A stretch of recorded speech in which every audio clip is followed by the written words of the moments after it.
aba Success Motors mulekerawo okutumanyira. Success Motors kuno kulabula mbalabula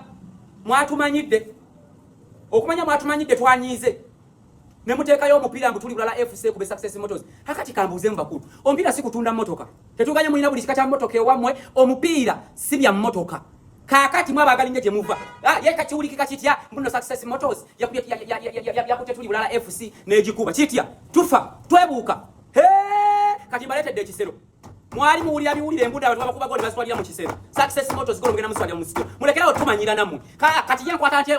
mfulume ekisawe mbuno baba Success Motors ewutudde abantu bala FC kati fwe kikwebula ye wakuyi nga mutukuba muchamu ye golo nga mugisa wamwe kakati ngenda kuba sinsimula amagolo mwe ate mbadde njagala kasamba kasatu bawangula mu mpeya akamotoka bagala kutumanyira Success Motors mutumanyidde nnyo kisusi omupiira mwe mutukube mupiira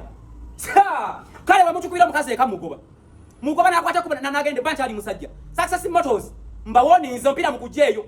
mutuwandike nga twanayita naku bili ngompira mutugamba mutubasonyiwe mujeyo omupiira muzanyamu kisero cha mwenjitere senzija nacho kukisawa mwabala kutumanyira mwe hawa jiwata football kutipolo kiraba ndi hobby tisi